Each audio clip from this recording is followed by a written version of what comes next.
Oh, kia ora everyone. Namahinui kia koutou kia ora. Welcome to the Select Committee rooms at Parliament. This actually used to be our emergency debating chamber when the place was being retrofitted, so we can actually turn it into a debating chamber with a few hours' notice. But kia ora, welcome. It's lovely to see you all here. I'm Green MP Gareth Hughes and I've got the privilege to host you tonight. I want to welcome you all to Parliament. Wish you all a very happy World Green Building Week.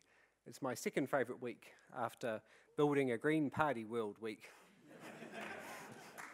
15 seconds in, I'm already getting partisan. That's the only political thing I'll say tonight. I just want to say it's a real privilege to host you tonight as we discussed a fascinating panel discussion on peak electricity demand. It's one of the events being hosted by the New Zealand Green Building Council to, quote, tackle tough issues. Now, I think it couldn't be more timely as we see record temperatures, extreme weather events, hit us with increasing frequency. The Arctic literally is on fire. I agree with the Prime Minister, who's on the world stage at the moment, saying climate change is our generation's nuclear-free moment. Here at Parliament, we're working on the Zero Carbon Act legislation, improving the emissions trading scheme, a host of low-carbon initiatives and projects. I've literally just come from the debating chamber where I was speaking on the final reading of the new Infrastructure Commission legislation. And here, we're actually going to see both mitigation and adaptation be taken account by the new Commission as they do 10-year and 30-year infrastructure strategies and advice for the government. Internationally, world leaders are meeting to discuss climate change right now. Many of you would have seen Greta Thunberg's amazing, powerful speech online at the UN saying the eyes of future generations are upon us. The decisions we make here, and I mean we, collectively, decide the decisions Kiwis can make tomorrow. Now, I'd put it that Rod Oram has been our leading climate change journalist for this last decade, and I'm looking forward to his contribution tonight, and I know he'll be pushing us all to really take up the opportunities of deep sustainability. I want to thank the New Zealand Green Building Council for their leadership, and I'm excited to see the Zero Carbon Roadmap being launched tonight. I've worked with them to encourage the government to take up the opportunity of the NABERS commercial energy rating scheme.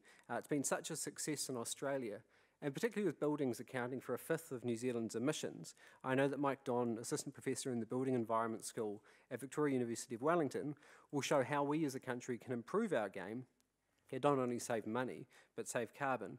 But before we get on with the saving our home and cleaning up the economy, I've got some housekeeping. So in the event of an emergency, fire, we evacuate out those doors, the nearest exit by a reception, and we assemble outside the ANZ on Lambton Quay. Earthquake, we drop, cover and hold and wait for evacuation advice. We're in one of the safest buildings in Wellington, so we'll be fine. Nearest toilets, they're through the door, just to the left in the foyer. If you hear bells, that's probably the division bells calling us to Parliament. I don't think named after the Pink Floyd album, but I haven't checked. So with that out of the way, I hope you enjoyed tonight's panel on peak electricity demand. Meeting peak electricity demand is one of the most important technical, economic, environmental issues facing the electricity sector. As the electricity price review, and the government's response will be out soon, shows there is room for improvement in the wider electricity market. My electricity mantra has always been cleaner, cheaper, smarter, and actually peak electricity is right at the nexus of those important issues. Unlike many countries, we don't have the luxury of an interconnector to get electricity from another country, so we have to be self-sufficient in managing our supply and demand. It's at the peak that we rely on the higher cost thermal generation, and while I believe there's no silver bullet, it's going to take encouraging demand-side initiatives, smarter pricing, promoting uptake of exciting new technologies to play a role. And I know here, Vector has been a leading thinker, earlier than most in the electricity sector, considering disruptive technology, so it's really wonderful to have Simon McKenzie here on the panel. Too often, though, the debate's been framed around embracing new technologies, solar, batteries, the Internet of Things, Bitcoin and blockchain generation. Of course, new generation, and we're blessed with a wealth of new generation opportunities in New Zealand, which gives me a lot of confidence that we can get as close to 100% as possible. But one piece of the electricity puzzle that's really important and often forgotten is energy efficiency and conservation. So I'm looking forward to hearing from Vincent Smart from EECA, and I'm sure his message will live up to his name. So tonight we're going to see the launch of the ambitious Zero Carbon Roadmap, and on that note I'll pass over to Joe Duggan. Kia ora koutou, thank you very much.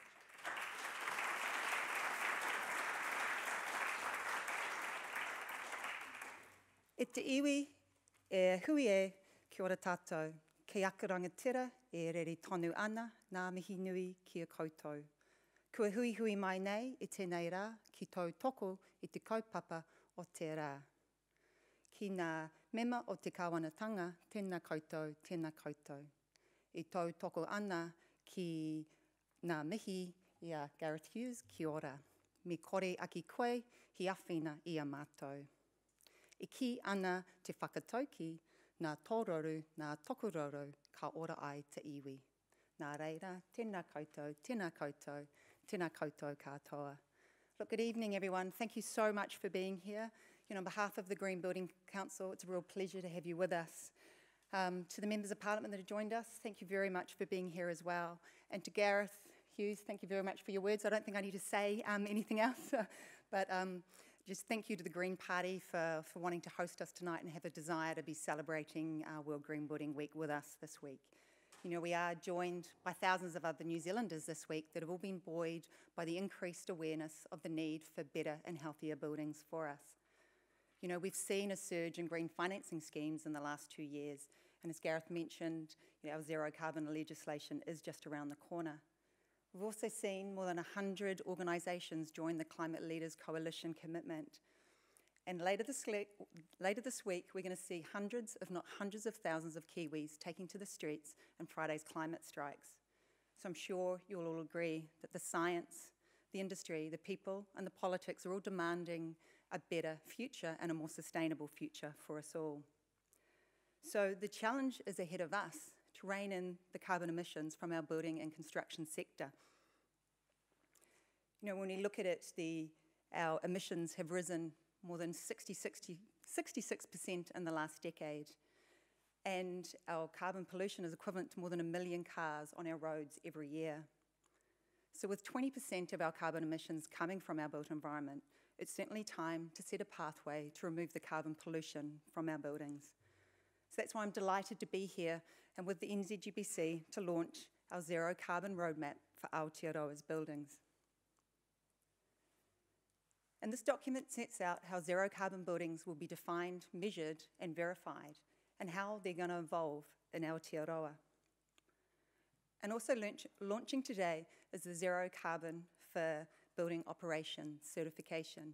And it looks at 3 key aspects: putting energy efficiency first, and then looking at on-site energy generation, and followed by offsetting. And also sets out how these benchmarks are going to be ratcheted up over time. And then later next year, we're going to see zero carbon for new construction, and also homes will be following. But I think we're also aware that a zero carbon certification is not a standalone tool to achieve zero emissions. So when we put this document together, we've set some significant milestones for both industry and government to achieve to decarbonise our buildings. And these include a stepped approach to increasing our building code, looking at increasing significantly the transparency around the energy efficiency of our buildings, and also a call for government, key government ministries and departments to lead a real revolutionary change to greener buildings. And then when all parts of this roadmap are in place, our building and construction sector will be zero carbon. And I do believe it will be the biggest achievement ever for our sector in Aotearoa. And the first step is really easy. All we need to do is measure the footprint of the building in which we work, own, or we tenant. And this very simple first step is going to ensure that our buildings in 2050 will be the zero carbon, healthy places that we all deserve. So there was a lot of people that contributed to putting this together. So I'd just like to take some time to say thanks to some of them. You know, when we put the roadmap together, we travelled around the country and we talked to and we listened to plenty of New Zealanders, to architects, to engineers, to project managers, to facility managers, and to product and material suppliers. And I think we've captured some really great stories from people that are acting now. And together, we've set this real realistic pathway to zero carbon buildings. So just a huge thank you to everyone that we spoke to during this time. A massive thank you to Argosy, Bayleys, Precinct, Resene and Warren Amani for supporting us and ensuring that this work was done. Also thank you to Temper Zone for their support through World Green Building Week. And also to ICA, even though they may not agree with everything we've put in this roadmap, they've certainly been very much a pioneer in bringing neighbours into New Zealand and their stewardship of that. And also the Enviromark Solutions team that we worked alongside. You know, they're like our team at the Green Building Council. They're incredibly passionate, engaged with what they do, constantly going above and beyond, and they've been an absolute pleasure to work with. And finally, to the Green Building Council team, you know, we have worked really, really hard in the last while putting this together. You know, a huge thank you to our board and the entire team at the Green Building Council. And I know our CEO, Andrew Eagles, is very disappointed that he can't be here tonight. So I'd just like to close in saying that climate change is our greatest challenge. But by joining together and acting now, we can start to tell a new story.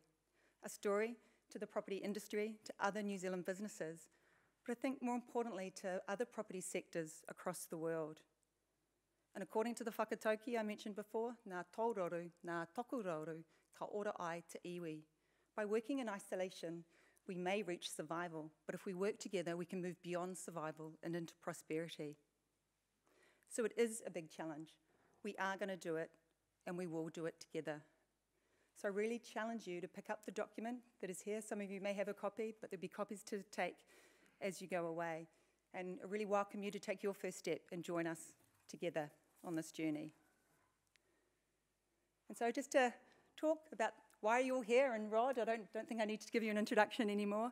But obviously we identified that some of these solutions aren't going to be easy. You know, they're going to involve some really difficult challenges. So throughout World Green Building Week, we're debating some of these difficult challenges ahead of us and some of the solutions that we will put together. So tonight we are tackling the issue of peak electricity demand. And there certainly isn't anyone better to lead these discussions. And he certainly doesn't need much of an introduction. As a frequent public speaker on numerous topics, including deep sustainability, economics, business, innovation, creativity, and entrepreneurship, not only in New Zealand, but in global context. You know, his thinking on why we do business and how we do business certainly creates challenging situations, inspiration, and it certainly creates space for change and more transformative dialogues. So mi kore aki koe, hu tohu tohu ia mātou. Kia ora, Rod. We really welcome you to steer us forward.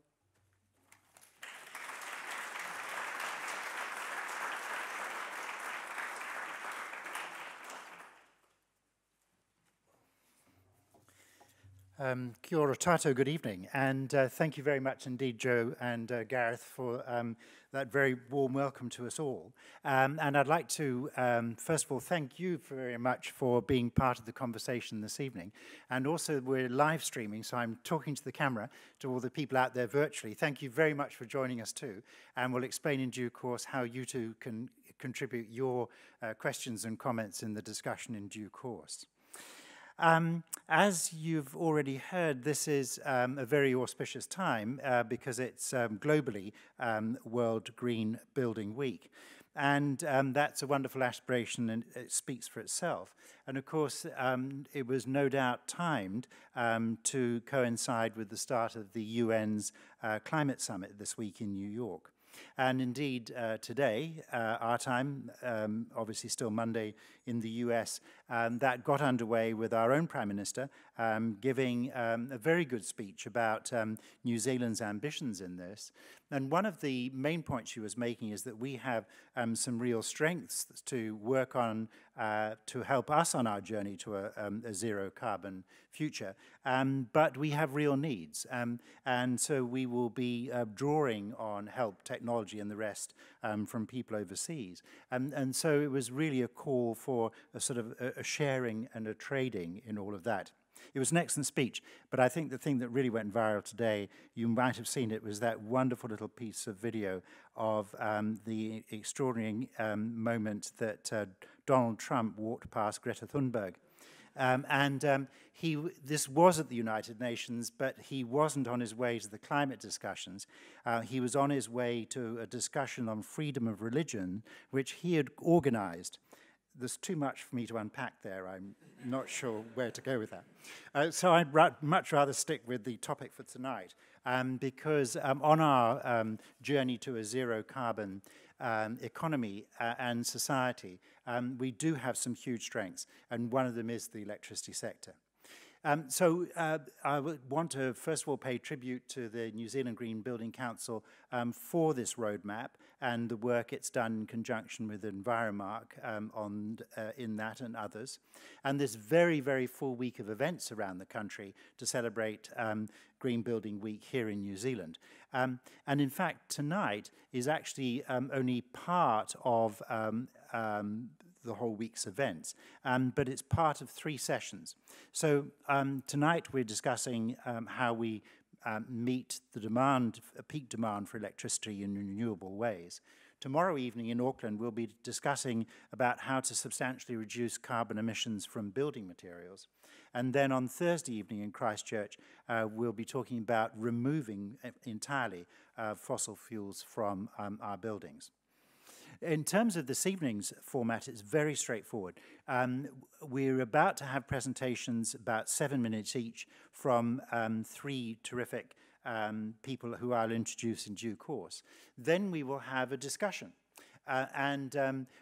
We'll introduce you to Slido at that point, so you'll be able to send us some questions. And we'll also have the opportunity for microphones in the room for you to ask your questions directly. And so we will go through that discussion until just before 7:30, where I'll just offer a few closing remarks and thanks by way of conclusion. And then there's more food and drink and more networking after that. So that's the very simple plan for the evening. Now, in terms of our speakers, they're each going to come up one at a time and make their presentation. And first up is Simon Mackenzie, who's Group Chief Executive of Vector, the lines company in Auckland, and that's a role he's held since 2008.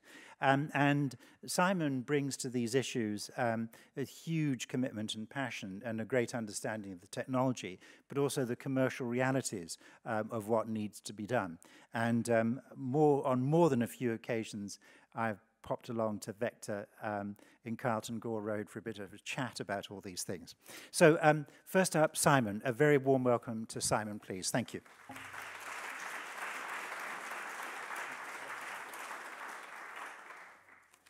Good evening, everyone. Minister, Gareth, good to see you. 0.4%, I'll just ask you to remember that number, and we'll come back to that later on.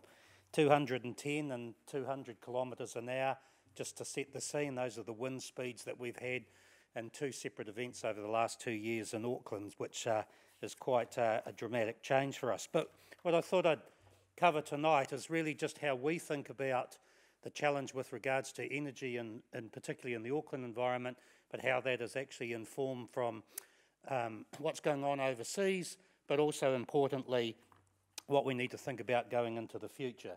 So to start that, we basically now need to work this one out. There we go. So probably can't see that well, but we start with data analytics, because our view is we want to separate out fact from fiction. And one of the problems that we think in the energy sector, there's so much what is believed to be this conventional wisdom about what's going to happen with demand, what's going to happen with growth, what's a customer profile. Well, to dispel a couple of myths there, a customer profile for residential, conventional wisdom was peak in the morning, peak in the afternoon, and that's pretty much a typical residential customer. The fact is there's 9 completely different profiles. We break that down and then we think, well, how do we meet this challenge of what are consumers going to be using by way of energy, and then what kind of solutions can we put in place? Because our focus is on the demand side, and actually how do we flatten that peak, and how do we basically make sure that it's smoothed out and the consumption can be actually more efficiently utilised, because for us flattening the peak means we can build much more efficient networks, and unfortunately on the other side that doesn't always is not necessarily welcomed by our friends in the generation side, because they seem to like peaks. But what we look at here is this is the stats, and it's basically based off 2013, but it would say it's probably got worse. And this is actually, we look at the percentage of home ownership.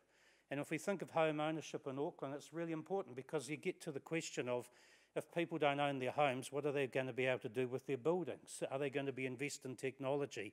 So if you look at that, there's very, very high percentages of Auckland areas, and particularly in some of the lower socioeconomic areas, where there is extremely low home ownership.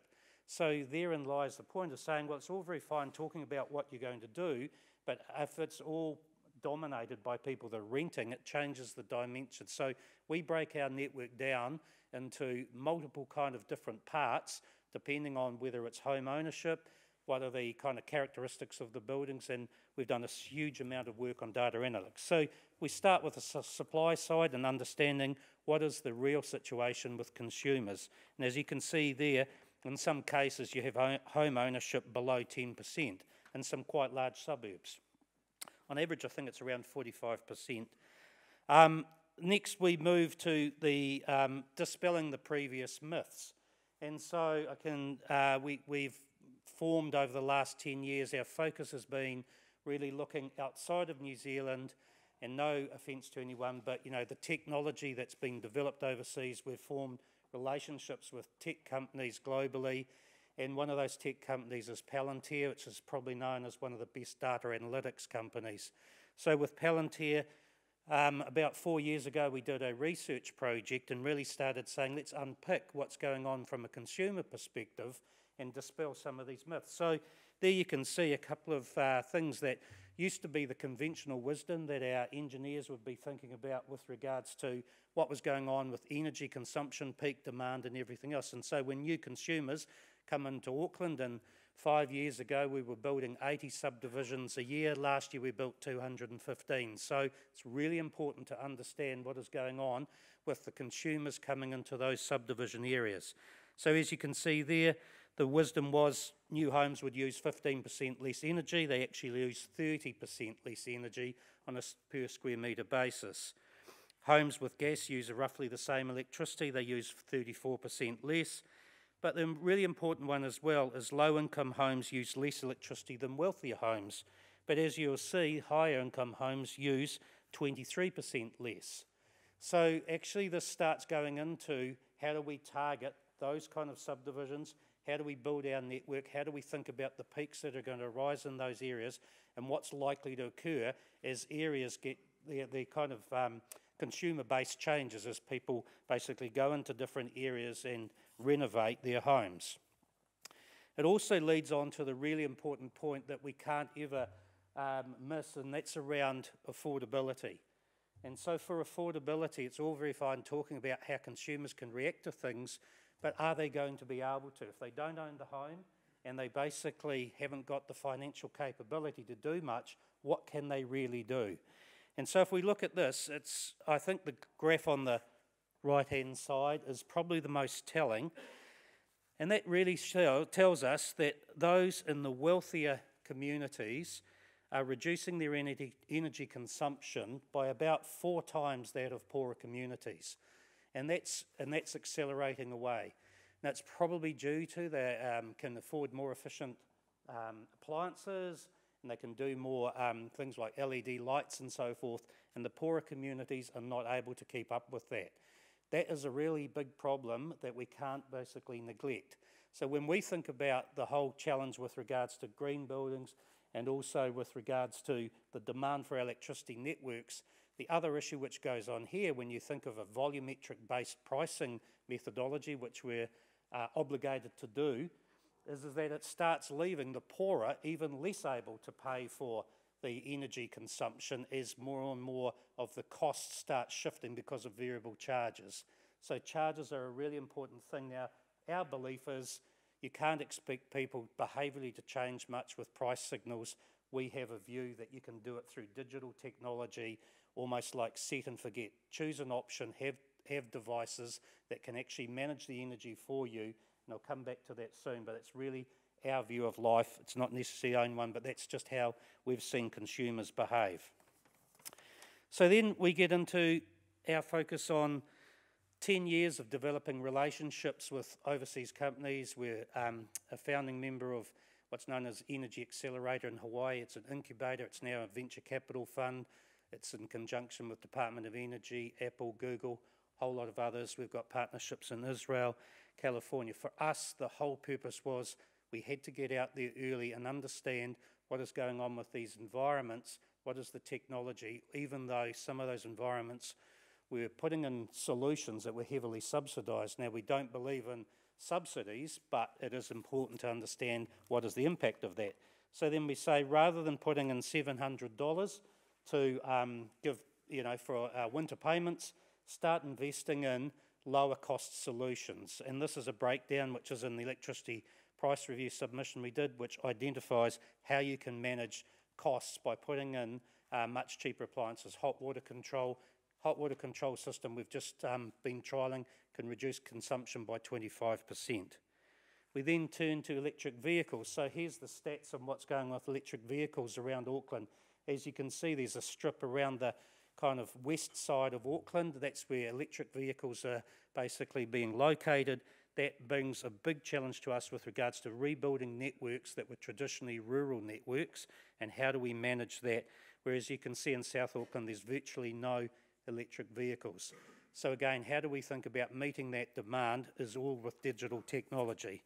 If we put that into context, we see what is the kind of charging demand that is required. So that's on a household basis. So we're seeing now slow charges 7 kilowatts, which is equivalent to about 3 typical households of consumption, right up to 50 kilowatts, which is 20 house equivalent consumption.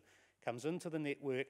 Our view is we have to have that connected to a system which we've co-developed, the company out of Israel, to through artificial intelligence, manage that, overlaying it onto our network. We currently have it running 500 different devices connected to that across Auckland.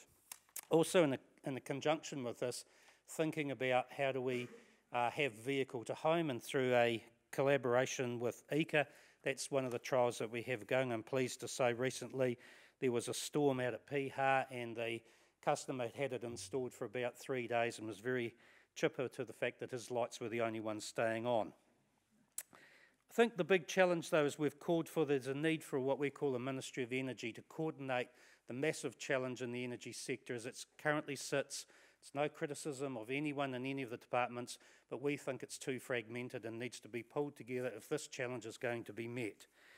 And why do we say that? Because we think basically, and this is a curve that a colleague of mine's put together, these curves represent, the blue and then the red represent from a time perspective what is the reduction that has to occur to meet a 1.5% target.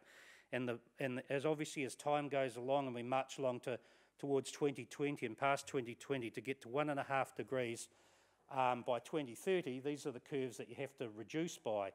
And what we see there is that market is on notice to deliver, and if the market can't deliver, we believe you get into the red, which means you end up in a mandated solution. And that will just be a necessity. And that mandate will probably arise from those, from a social perspective, from the youth, from a political perspective. So the market is on real notice to coordinate and deliver. So our focus is on putting Ministry of Energy in place to get that coordination going. And lastly, can't leave the story about what we think about peak demand in New Zealand without basically focusing on one of the best batteries in New Zealand, which is Manapuri. And, that is something that we have to recognise. There's lots of talk about all the need for building new generation, but the big question is, what's going to happen with Tiwai? It is basically currently on a very attractive rate. As you can see there, our estimations are it's about $530 million for the equivalent amount of energy, lower cost to them than it is for the same amount of residential consumers, of which that is 775,000 residential consumers equivalent and 700,000 kilotons of carbon. So the issue is, to meet that peak demand, we cannot basically turn our blinkers to what is going to happen with the future of Tiwai and how does it play its part. Now, I'm not saying Tiwai should be shut down or anything, but it's a real big question. We could build lots of generation capacity, then it shuts down, then you've got a significant amount of energy available. So coming back to the point I made, 0.4%. 0.4% is actually the square kilometre area that you would need to cover to meet in the Auckland region to meet with solar the average daily consumption of Auckland. So when you think about that, 0.4% is not a very big area. 30 square kilometres You fly in over Auckland, the roof space available would more than cater for that 0.4%. So just basically in closing, we have done a lot of solar projects. We've just recently announced a floating solar project, but one of the ones that we're most proud of is with Ngāti Whātua Ōrākei, which was a sustainable housing development in Auckland. And if you get the chance, go and have a look, because not only is it really proven great from a community perspective and energy consumption, but it's now spurred them on to have their own competitions about who can actually use the less energy. That's become quite a favourite topic of conversation in that community. So thanks very much.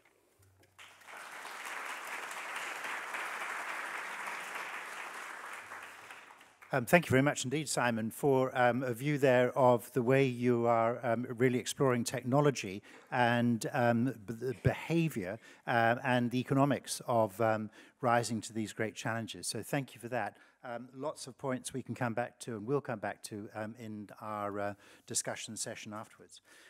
Our second panellist is Mike Don from Victoria University. And he's an associate professor in the Building Environments School of Architecture. And as a building scientist, he's got a very long career in computer simulation of building performance in many ways, and has a particular speciality in peer reviewing lots of the wind tunnel tests of pedestrian level wind environments here in Wellington. So this is obviously a very excellent place to be based for that particular skill. So a very warm welcome for Mike, please. Thank you very much indeed.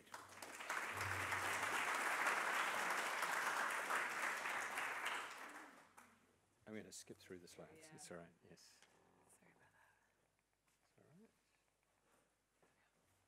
This is me, sorry. I was listening to the previous speaker and thinking he's stealing my big numbers, like TY Point is the obvious elephant in the room. It's gone, so I will keep away from that. I will, however, remind people of where we are in the world. This is a map to scale of New Zealand. I've used it before. I was interested to discover our former Prime Minister published something very similar and created a nice Twitter storm for a while about 2 months ago. We are very long. And one of the things I think we often ignore, and have done historically, is recognize there is a huge difference in the standard of building we should be building in Auckland compared to the standard of building we should be building in Christchurch or Dunedin. I am of the opinion we've got it approximately right in Auckland. We are at the point where if we're not careful with the amount of glass we insist on having in our buildings, that's a whole other debate, we need to be careful not to create the European overheating problem in Auckland by just holus bolus saying it's more insulation that we need. It's a better design of building in Auckland. In the rest of the country, more insulation was required 30 years ago when we were creating the standards that we have, but we were not really sufficiently brave to make it more expensive in the South Island to build houses than in the north. Political message over. This is what I'm supposed to be talking about. I have to say, I took the brief and threw it out the window. The brief said things about smart appliances. I'm not really interested in smart appliances. I think actually the appliance that we're talking about in buildings is the thing we live and work in. And the thing we live and work in needs improvement in its usability. It also needs to function better in terms of peak demand, the question that we're talking about in terms of peak electricity. I was privileged enough to be part of an International Energy Agency project where we looked at zero energy buildings. We were hedging our bets and saying, well, nearly zero, because we were having difficulty finding real zero energy buildings as an example to do case studies of.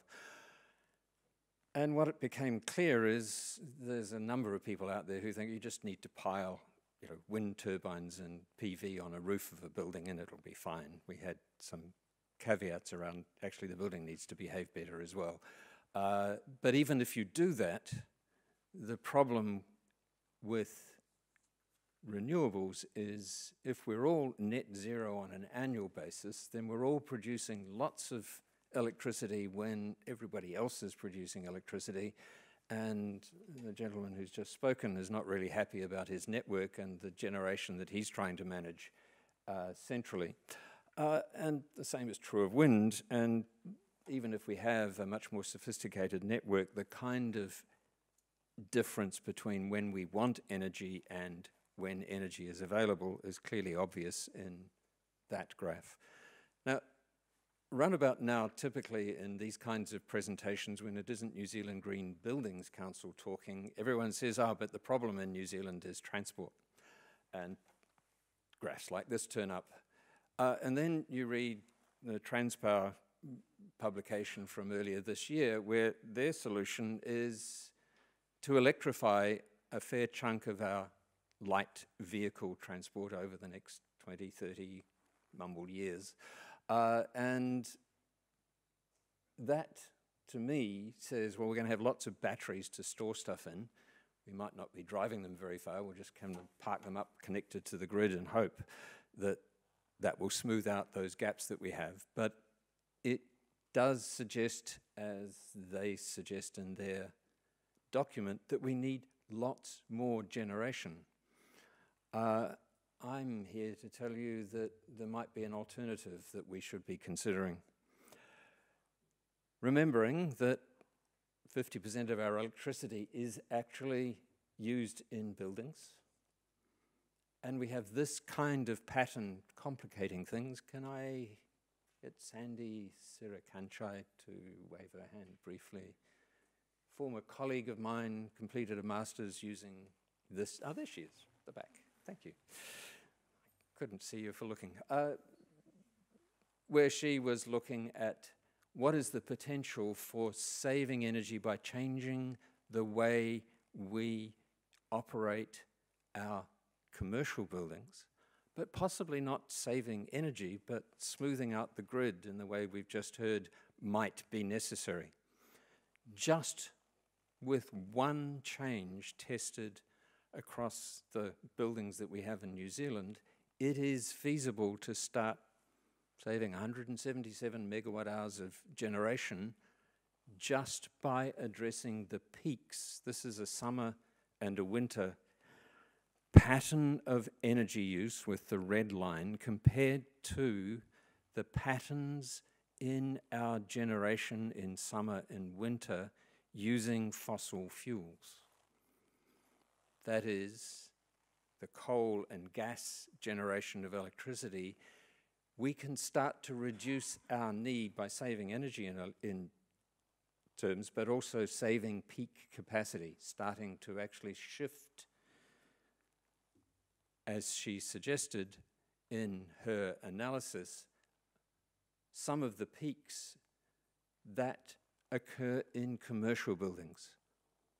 What I read, contrary to Sandy's work, is most of the focus currently about saving peak electricity is about, oh my goodness, everybody goes home at 6 o'clock in the evening in winter and they turn everything on and they turn the heaters on and there's all these heat pumps that we're putting in and my God, it's a disaster and we need to smooth that peak out. I would suggest there are other peaks we have an opportunity to reduce as well as that winter one.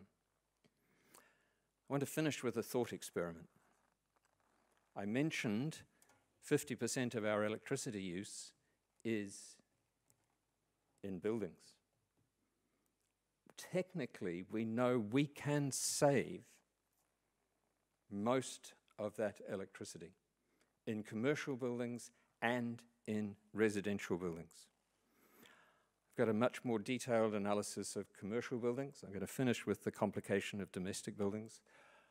But that number is about the size, if we reduced it, of the extra generation that Transpower suggests we're going to need to run electric vehicles.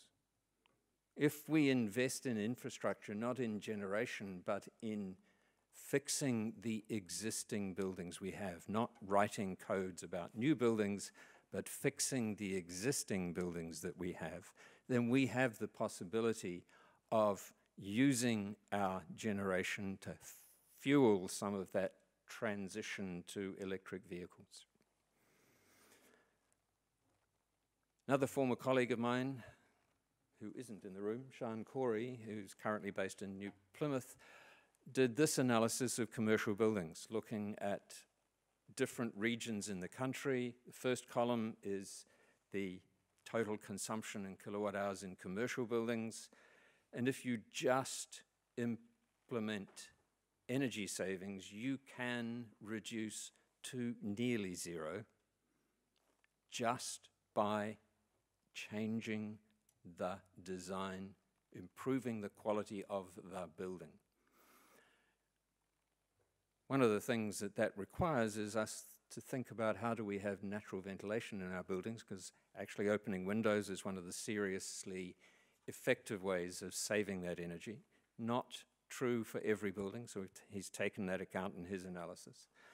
But then at the end, what would happen if we put PV onto the roof of those buildings, recognizing that you can save a lot more in some of the regions than you can in Wellington. If you've got tall, thin buildings, there's not a lot of area to put PV on the roof relative to the lower, broader buildings across the country. We can, but I do think we need to be careful to focus on the way energy is used in buildings. Rod mentioned that one of the things that I focus on in teaching and in research is simulating the performance of buildings. This is something I've been working on with a model created, again, by another colleague, Jack Steele, and it's an energy balance month by month for the year of a typical house with lots of glass, lots of New Zealand glass. It's based on modeling a real building in Auckland. What we have there at the top of in the top half above zero is how much energy comes into the building. We get heat from people, we get heat from lights, we get heat from the sun, that's the big orange bit in the middle, and below how much energy leaves the building in terms of infiltration, cooling, and heat loss in the brown through the fabric of the building. What I want to point out is, first, the heating energy use per month is that little dark red bit in the middle. So what we're doing in every building that we try to re-engineer just to solve the heating issue is balancing two big numbers. Very small changes in those big numbers can make 100% difference in the heating energy use, or indeed in the cooling energy use. Something to remember when you're trying to say, oh, insulation will solve everything. Insulate and airtight and we're okay. And then, it's disappeared off the corner of that, but it's all right up here. I also want to point out that a lot of our analysis focuses often on just the heating, when we know that running those appliances, running the lighting, and the hot water are 2/3 of the average building during the 1990s. A well-insulated building, it's going to be a greater proportion of the total. Those, to me, are our challenges for the future. How do we, I think we can operate our commercial buildings in a way that saves an enormous amount of money, solving those two without high-tech. You need a degree, a PhD in operation to use them.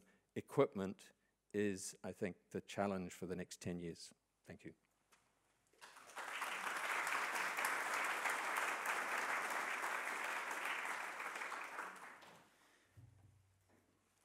Thank you very much indeed, Mike, for that, and laying some very, very big challenges on the table, which we will return to. And our third panelist is Vince Smart, who's the Senior Advisor, Strategy and Program at EECA, who's very much focused on looking for opportunities to improve energy efficiency and reduction of greenhouse gas emissions across a wide range of opportunities there. So a very warm welcome for Vince, please. Thank you very much indeed.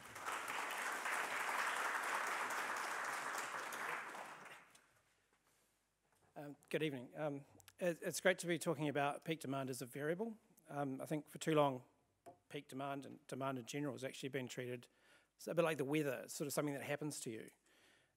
Perhaps, with the exception of hot water, which has been controlled reasonably well for quite some time. But most demand gets treated as a thing that you can't control, whereas actually we can control it. We've got a lot of energy efficiency that we can deploy, and as Gareth pointed out, it often gets overlooked. And so I guess that's our job at EECA, is to sort of get it unoverlooked, if that's a word. But I guess the other thing that that's changed in the last wee while is that another thing we used to treat a bit like weather was waste. And a year ago people would throw away plastic bags, and now they pretty much don't. And I think that efficiency inefficiency in particular is a form of waste, and I think that if we can fix plastic waste, we probably can fix energy waste as well. So really it's about having the right motivation and the right reasons. So I had three key messages for you. One is that more efficient use of electricity can reduce the emissions from generation, and it can reduce peak demand, and it can do that at lower costs than most of the other options available, including wind and geothermal and solar and some other stuff too. And some of the best opportunities to reduce peak demand and electricity emissions are in buildings, residential and commercial buildings. But in order to actually do that through energy efficiency, we actually need to work together. There isn't actually anybody who can do it on their own. And I think even Simon's kind of super ministry might struggle, because they're not going to, unless they actually bring in everybody, they won't actually have all the levers.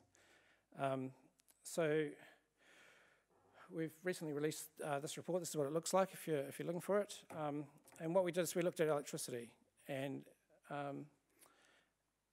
what we found, and sort of in context of getting to 100% renewables, what we found is that there's a lot of focus on building new generation and how much that might cost, but the energy efficiency wasn't really being looked at.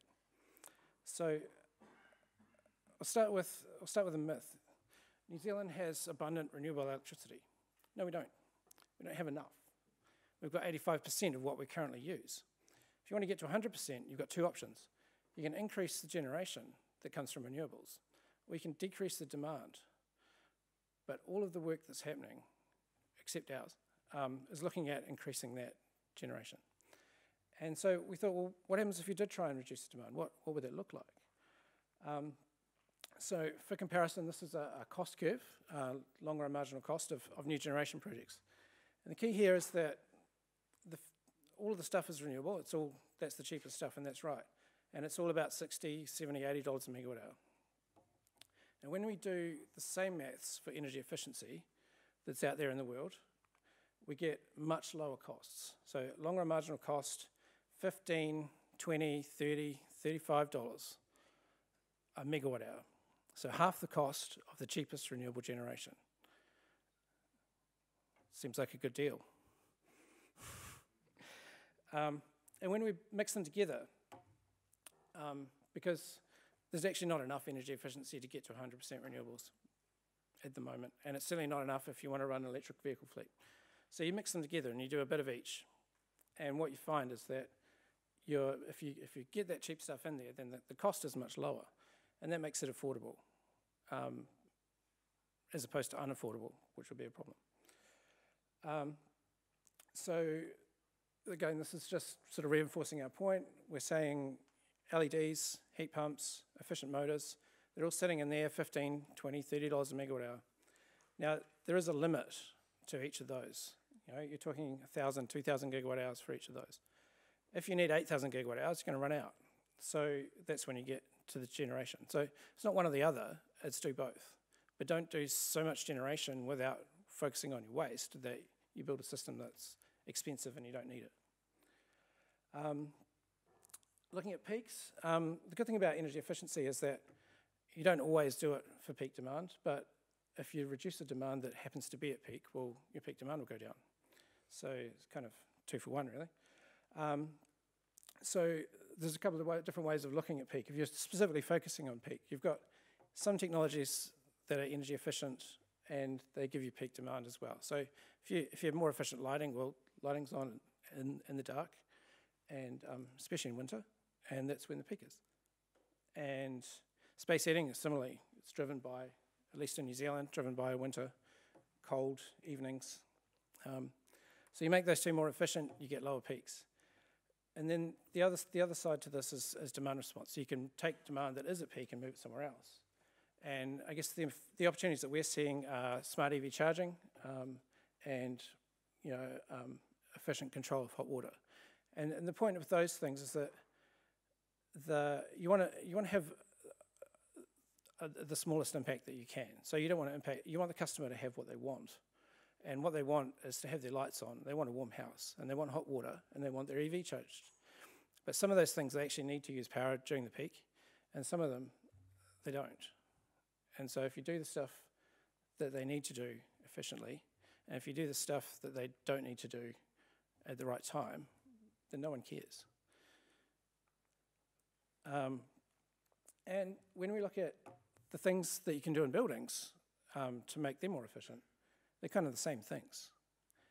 Space heating, lighting, hot water, appliances, and thermal envelope. So there's a big overlap between the things that you do to make electricity more efficient and the things you do in buildings. So there's our key messages again. More efficient use of electricity. It's like building new renewables, but it's cheaper. And the best opportunities actually are in buildings, particularly commercial buildings. And it's going to take cooperation between different agencies to make it happen.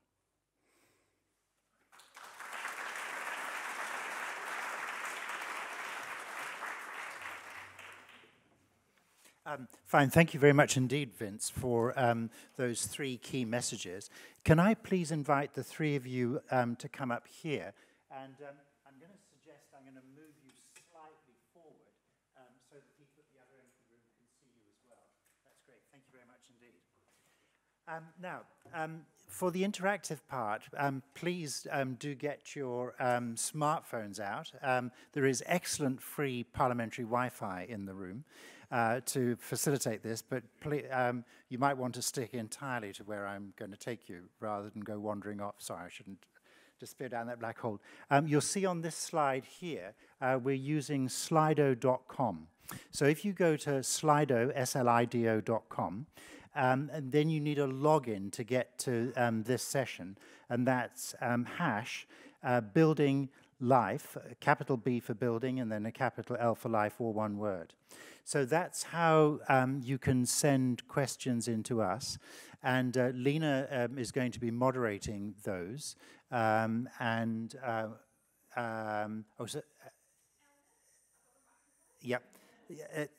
Thank you. And then we've also got old technology for asking questions. We've got, and is Joe going to have just the one microphone? What I'm going to suggest with the microphone, especially in such a large room, is that if you've got a question you'd like to ask, and you prefer to use a microphone rather than that, please do flag down Eleanor, and she will come and bring you the microphone. So I'll be looking for where she is for the next question. Just to get us going, I want to put a question to each of the speakers here to try to drill down into the important messages they were giving here. And both Simon and Vince were making a real appeal for cooperation about pulling the sector together in all its many complementary and sometimes competitive parts.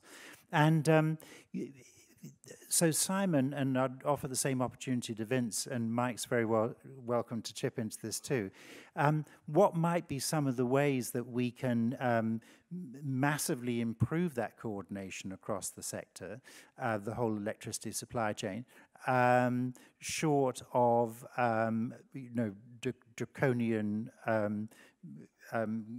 government intervention in some way?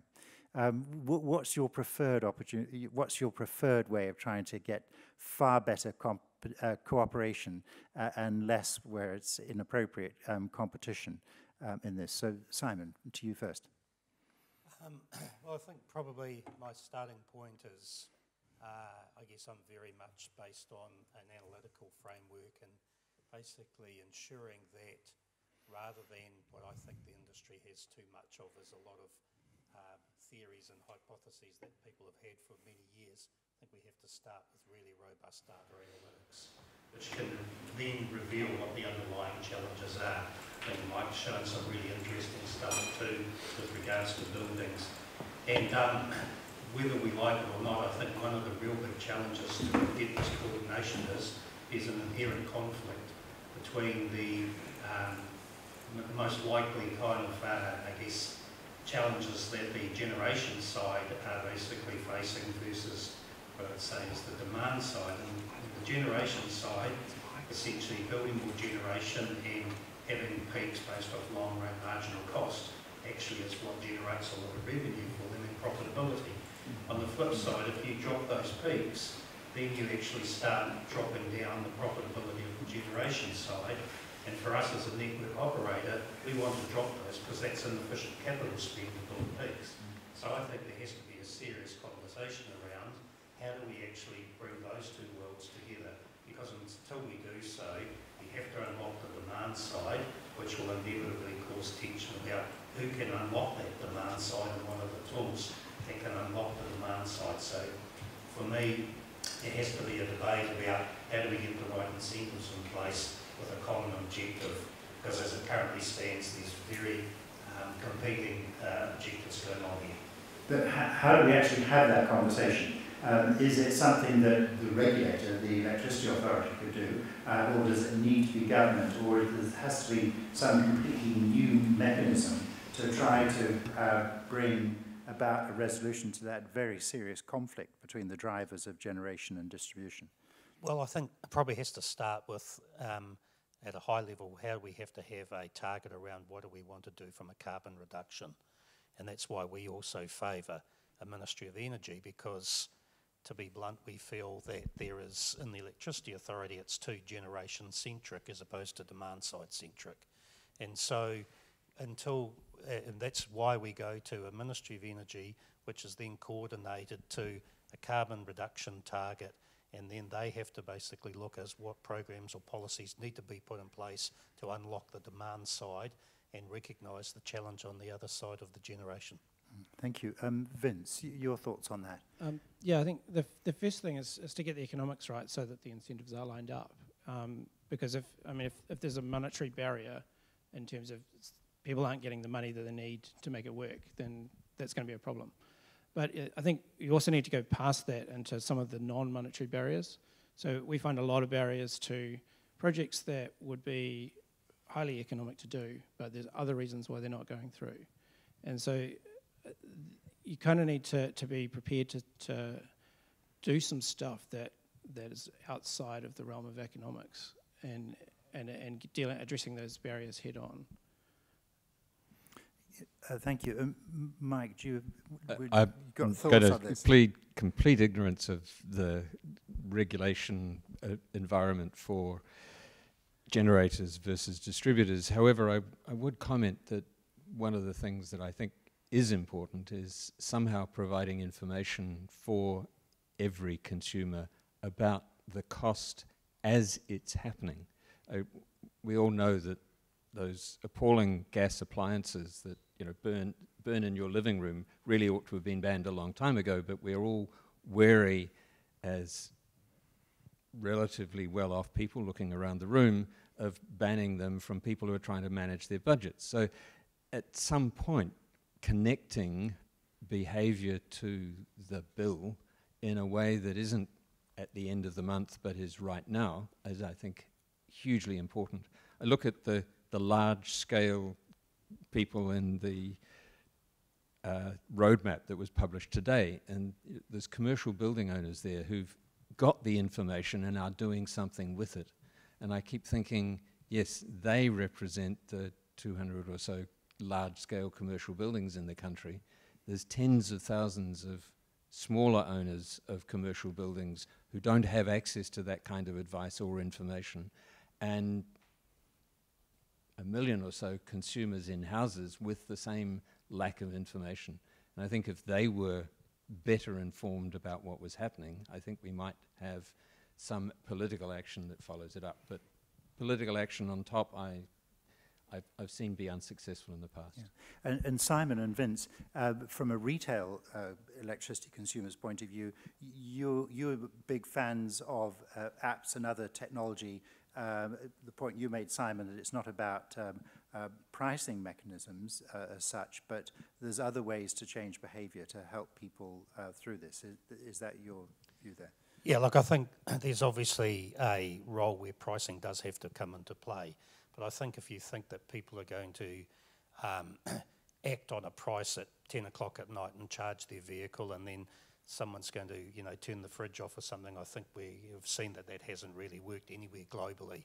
So I think those price signals are important, but they have to be connected to a digital environment, which means that, I think Mike made the point, you don't have to be a computer scientist to set and forget and choose an option where the devices can actually be automatically controlled to meet what the consumer wants as an outcome. So if we look at electric vehicle charging, we would say that a consumer should be able to have that charging unit connected to a smart system. The smart system said, so long as it's charged by 6 in the morning, it doesn't really matter when it's charged through that period of the night, but at least it's ready at 6 o'clock in the morning, so they don't have to get up at 1 o'clock in the morning because the price signal says to. Thanks. Vince, your sense of how best to get the behaviour shift and the right responses at the retail end of the market? Yeah, I mean, I agree that, I mean, you're not going to get behaviour, it's very hard to get people to keep doing things, but if you can get them to do one thing, then and that thing keeps working, well then that's much easier. So, but there's still quite a lot of education and information required to get them to do that one thing. I guess the other thing that we would say is that control shouldn't necessarily sit with the traditional agencies. That, you know, the coordination and management is could be delivered by a range of parties and could deliver potentially more value to a range of parties. So, there's, you know, control, manage, coordinate. They're different words that mean kind of the same thing, but not exactly the same. We're heading for a really important time because hopefully there will be a zero carbon bill. Then there will be an independent climate commission, which will then set a series of probably five-year carbon budgets. But then it's up to government largely to offer strategies and plans that chip away at those carbon budgets. So how is the electricity sector, in its disparate and sometimes competitive parts, is it gearing up to play its role in feeding in good ideas, very good analysis into that sort of process that we'll be going into by the beginning of next year? I think the electricity sector's had the carbon price for the longest. It's been well used to working with the carbon price. There's a huge amount of data available. So I'd say the electricity sector is probably a long way ahead of many of the other sectors in terms of responding to carbon, because it's just had more practice at responding to that price. But this is different from the pricing of the carbon. It's roadmaps, it's pathways to significantly reduce carbon in the economy. And so although the electricity sector is relatively, well, quite substantially low carbon at the moment, the sector will be needing to play its role in that, particularly if there is an increasing demand for electricity. And we're trying to deal with issues such as the main one on the table tonight about dealing with peak loads. So this seems to me quite a different kind of mindset than has been in the sector in the past. I'd offer a point of controversy on this one. Quite frankly, I think the electricity sector in New Zealand is very complacent. I think it's basically the complacency starts a little bit like the problem with New Zealand is clean, green. There's the view about that we have 80 or 85% renewables. Reality, if you go to a world of carbon zero generation, it's around 60%. Then you overlay climate change on top of that, and the probability must increase of having hydro shortages, which causes more problems. So I think unless we actually really think about, and this, I guess, the way in which we look at life, which is, I'm not saying it's the right way, but it's just a view, is that you have to actually think about what is happening with consumers, what's happening with them globally. They're starting to demand more of these solutions. The cost of the technologies, whether it's hardware or software, solar batteries, anything else is actually coming down rapidly. And I think we just have to recognise that it will be a consumer-led change, because I think there's too much complacency around the model's great and we'll just keep building wind in remote locations and then spend a whole lot on transmission or other technologies to get it into centres like Auckland, and the cost curves of that will go up so significantly that the alternatives will always be much cheaper in a very short space of time. We're seeing solar farms now being priced in Australia at 4 cents a kilowatt hour.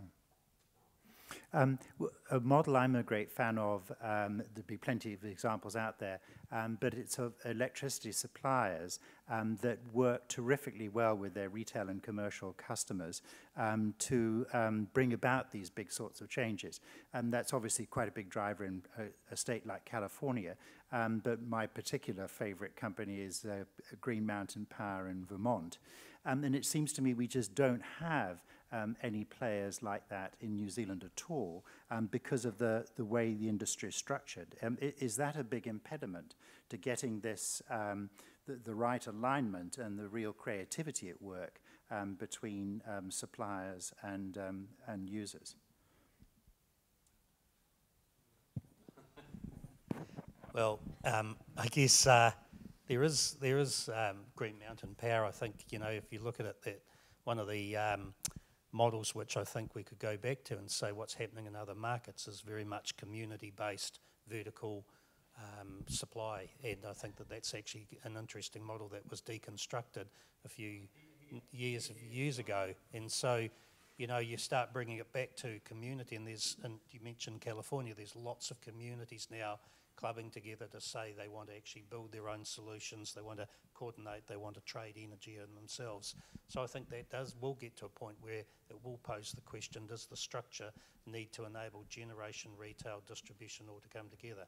But it also has to, and you know, it might sound strange coming for us, but it also has to enable new entrants coming into the market and providing solutions to customers through the access to data and information. As it currently sits, the access to data and information is tied up very tightly with the retailers. Thank you. Let me turn to the Slido questions here. So thanks for sending in some questions. And some of them have been voted up, so I'm going to go straight for the most popular, because Simon, you're being challenged here.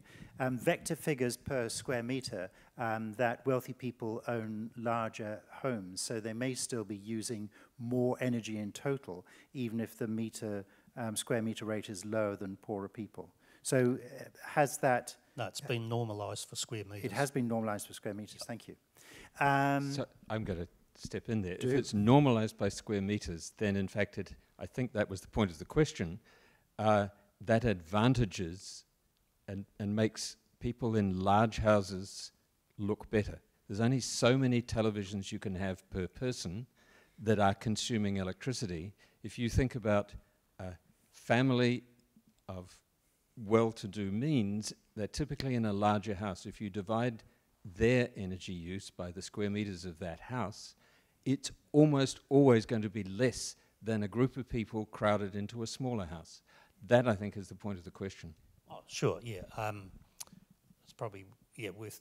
I don't know the answer to that straight away, but I think also what we are seeing is, there is certainly a lot of homes probably in Auckland which I would question whether or not there's a significant difference. There's certainly wealthier homes which are bigger, but a lot of the homes that we see, particularly in the suburbs, whether it's the Ponsonbys or the South Aucklands, I don't think there's that big a difference on a square metre basis. We're certainly seeing more people per home in the lower economic areas. The second question is now come up to the next question has now come up to the top. How do we help lower socioeconomic households make their homes more efficient? A focus on efficiency needs to be an option for everyone. And particularly, Simon, addressing that question you pointed out, where there is, they aren't, the home occupier is not the homeowner, and therefore there's a serious disincentive there. Yeah, I mean, the landlord-tenant, the split incentive is one of the barriers that I was talking about, that you can do whatever you like with the economics, but if one person's paying the bill and the other person's getting the benefit, there's going to be no action happening. And so I guess one of the things we've seen in the residential rental market is that's where regulation can play a really useful role, where nothing's going to happen with the economics, but a regulation makes stuff happen. So regulation is not the only way, but in those sorts of barriers, that can definitely be a good plea. Mike? I would say I was quite attracted by the notion of rethinking, Simon's suggestion of rethinking the subsidy each year and saying, well, what about subsidising the improvement of the house rather than subsidising the cost of the energy of living in the house? I think that kind of thinking makes good sense in terms of looking to the future. How it deals with rental housing, not quite so sure, but I think at that point you are talking about regulation. As someone who's currently investing in possibly a home to retire in the future, the news that I had to make sure that it was, if I was renting it in the short term, properly ventilated, and I might consider actually investing a bit of money in double glazing and so forth, was, oh my God, it's going to cost me that much. And then, oh, actually, if I'm thinking about that in terms of where I want to live, actually, why would I impose anything else on people who are paying me to live there? So it was a shock to start with, and then it makes eminent sense when you think it through in terms of, would I want to live there, as opposed to, do I just want to make a buck from it? It would be an interesting test that every landlord would have to be prepared to live in the building they were renting. Absolutely. That might be a bit hard to operationalise that. Sorry, you were about to say something. I just think, look, there's models already globally where we work with a company out of the States where they have a program and they literally just focus on LED lights and faucets for showers and other devices that are very low cost that can be put into buildings. They actually not only take into account the carbon reduction benefit, but also the energy benefit to roll those out, and they are to communities which are lower socioeconomic where they're renting. Thank you. So it's already working. I was going to turn to a question from the room, but I see the microphone sitting in a very lonesome state. Would anybody like the microphone to ask a question? Don't be shy. I would imagine Stephen's got a question. So he wasn't an audience plant. I just know he's never short of a good question. Thank you. Can I firstly thank all the speakers? I totally agree with you all. Being a chemical engineer, not working in buildings, I work in industry, focusing on demand first is so important. And I like the point you made about collaboration. Bring back the power boards, I'd say. I think when we had power boards, we were building in the South Island all electric factories. And we did something then that New Zealand was very famous for in the 50s through to the 70s, before the HVDC started taking over. We used ripple control, we used hot water, we used space heating, and we used storage heating. And I think the time has come. I haven't heard any of you talk about storage and the need for thermal storage as well as batteries to give us inertia, to control peaks and to do things. I run solar in my home and I use storage heaters made, and the fill in these storage heaters is called Fiolite. Now that was developed by the UK electricity industry in the 60s to keep coal-fired power stations running more efficiently at night. And I'm using it now during the day on solar to provide inertia and detect the heat from the sun into my building, and it's working. It's simple, and it's a quarter the price of batteries. And it's simple technologies like this that we need, not only to get us through peaks, but to reduce in total the energy that we use in our buildings. So that's what I have to say. We need to change the conversation. And above all, we need to get people to work together, and that is getting buildings like industrial sites are part of grids, are part of networks. We can no longer design buildings in isolation. And it is very, very important that network engineers work with building science engineers and so forth. And we've got to make that happen as well. And then we will really see New Zealand's innovation happening. So the title of the talk, rather than peak load management, should be how are we going to get into the smart grid world in the future. Because that is consumers working with networks to take peaks away. So that's all I have to say. Thank you. That was a rousing statement. Do you want to? No, which is good. Thank you. A response. I'm going to respond. Well, first thing is I just love the reference to the storage heater. I think it was one of the seriously wrong political decisions to make it possible for people to have any size of heater they wanted from an electricity point of view in our economic reform period, because if you look at management of the grid, we were doing extremely well with that system. Undersized elements in oversized tanks, heated overnight, and so on. I agree. I'm not entirely convinced by the notion of electric power boards. I look at the American kind of efforts that we've talked about, and I think there's some really interesting developments there in terms of community generation. What I'm aware of is grey hair. I was around in the 80s and 70s, concerned that our electricity being sold by people who were elected officials was a quarter the price for a domestic consumer that it was for a commercial consumer, because they knew where their votes were. And one of the serious problems with that is we still have a legacy of tens of thousands of houses that were built because no matter how you did the economics at that point, 4 cents a kilowatt hour made it impossible to justify requiring anybody even to insulate because it was so cheap. And so I like the idea of community generation. I just think we need to not look back but look forward in terms of where we go from that. Yeah, I'll probably just add a couple of things to that. I agree. I think it's about having the right structures, but also it's not like a contained community-only elected thing. It should be other, it should be open to other market participants to come in. I think the irony of what we face now, though, is we've got residential consumers paying 15 cents and industrial commercial paying about 7 or 8 cents, and some paying 5 cents. So I think it's kind of completely reversed on its head. The only other comment I'd add with regards to, we talked about pricing earlier and hot water load control. From our experience, we see 0 signals now for demand management of hot water control. We've seen transmission pricing move to installed capacity, recover the total cost of the installed capacity, no pricing signals.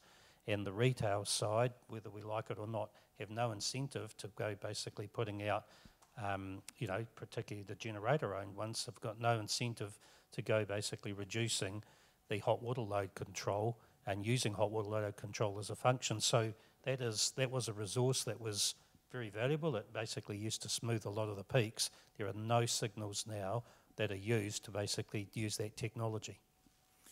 Vince, from an eco point of view, is there any line of work for you about heat storage as opposed to electricity efficiency, or is that kind of outside your remit?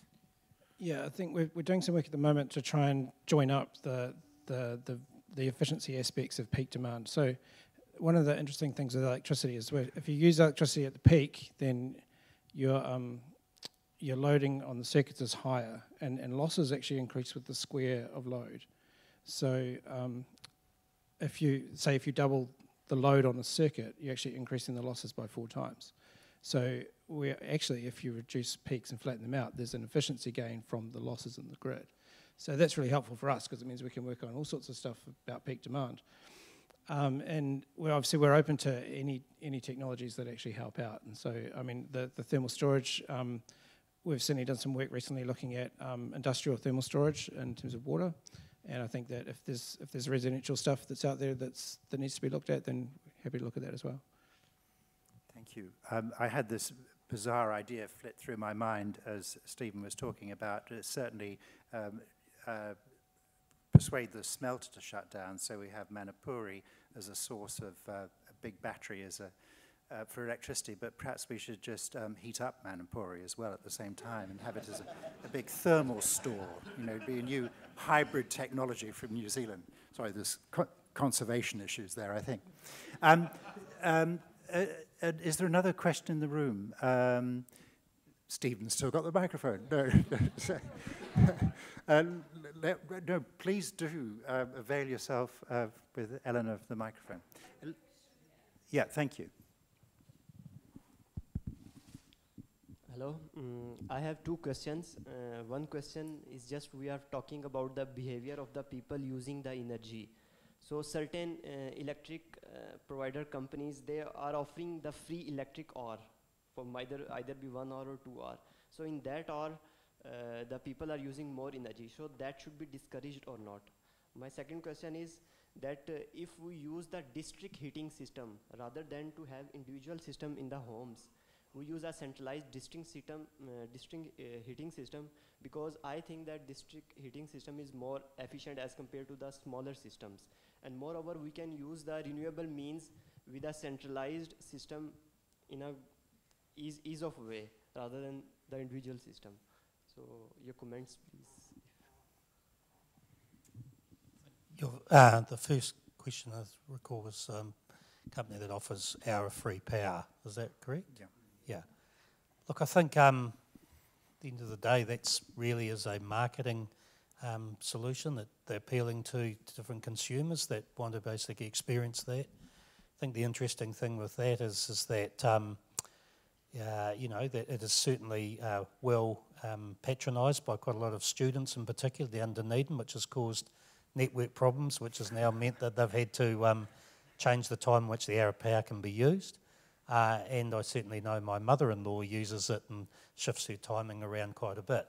But I think the interesting thing there is if we move away from the hour of power and move to that people will actually respond to signals and behaviours can be changed if there is a benefit for consumers. I think the best way to think about it, and again, if you look at it, it's largely done through you know, communicating, and some other new entrant retailers are doing different things with like Flick. So I think it's an early kind of green shoots of potentially how new entrant retailers, if there was you know, liquidity in the hedge market, can offer products that will actually shift the behaviour of consumers through more innovation than what we currently see with the incumbents. The other question was about district heating as an efficient structure. Your views on that, Mike? I don't have a lot of views. I look at district heating internationally, and it's typically in relatively compact communities. And I look at our communities, and as far as I'm aware, when it was looked at in Christchurch, it was decided it was just too great a distance, because you do lose heat moving it, much more energy moving heat around over long distances than you do moving electricity. But I would claim not to be an expert. That's my understanding. I can see it in the future as we look to densify our cities as being the logical way of generating heat as well as electricity with solar. I think one of the surprises to me is if I talk to most people about solar energy, they only think about photovoltaics. And there's a heat in the sun that you can gather from the back of your PV as well as just heat hot water. So that the notion that you heat hot water in a community sense, as was suggested, I think does make good sense, so long as you don't have to distribute it then over a long distance. Because building that infrastructure for collecting the solar is better not done at 20 or 30,000 per rooftop, but in a collective sense. We're going to need to close in a very short time. So let me ask you, the three of you, a very big question, and it's a hard one to answer, because you've only heard the highlights of the roadmap to zero carbon buildings from the Green Building Council today. But do you think, the question is this, do you think that this new imperative, this new focus that we will have with the zero carbon bill, actually does inject a whole new dynamic in all of these issues that will, in the electricity sector, i.e. that eye on that reduction of carbon, that will actually help bring about innovation and coordination and change of the sort and scale and speed that we need? So is it a new factor? I've got to dive in. I skimmed through the document while sitting over there. Confess I wasn't listening. And one of the really interesting things for me is, for the first time, people seem to be talking about a 5-yearly review. And if I look at the history of household insulation in New Zealand, we were one of the first countries in the world to mandate, 1977, insulation levels. And then we did nothing for 25 years, basically. Right. Whereas other people who came later to the party then said, oh, but, well, that's a start. Let's keep revising, let's keep improving. And they've gone through step by step to the point where, I don't know about in Auckland compared to Italy, but certainly Christchurch compared with, I think their document says London, we are way behind. And not because we didn't start, but because we didn't keep going. And the notion of a regular review at a 5-yearly period is hugely attractive and suggests we might actually get somewhere. Yeah. Yeah, I'd follow on with that in terms of having a trajectory, in terms of a place that you're going to, not just sort of what do we need to comply with now, or what's our goal now, but what's our goal in the future, what's our long-term goal. And that, I think, starts people to think about, you know, if it's particularly when you talk about zero, it starts to think about, you know, all of these things need to be dealt with at some point. And so all that stuff that's in the too hard basket actually gets picked up and looked at again. So I think it does help. Yeah. Simon. Look, I agree with regards to the fact you need that goal, and I think it's really important, as you say, to measure it every 5 years.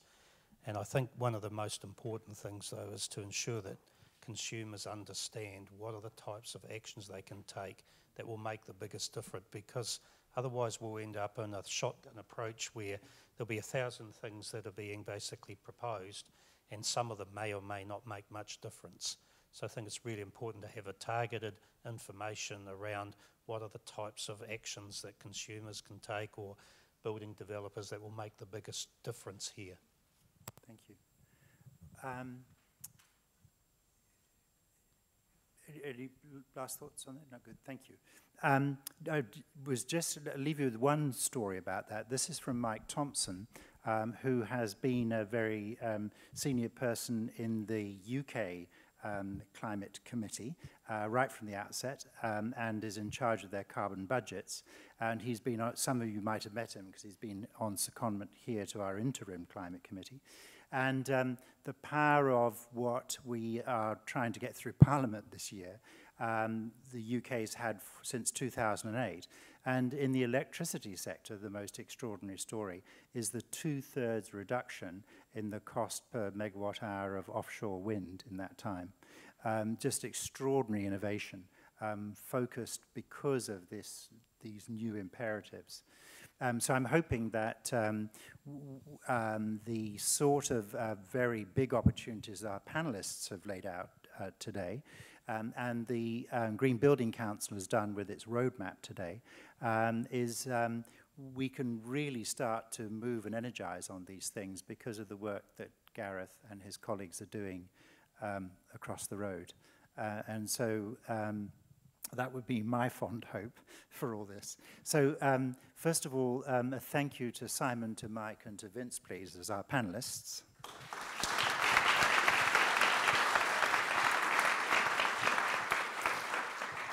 To Jo and her colleagues for organising not just this event, but the whole week of events. So a big hand for Jo and the council, please. And a thank you to Gareth for hosting us this evening. Thank you very much indeed.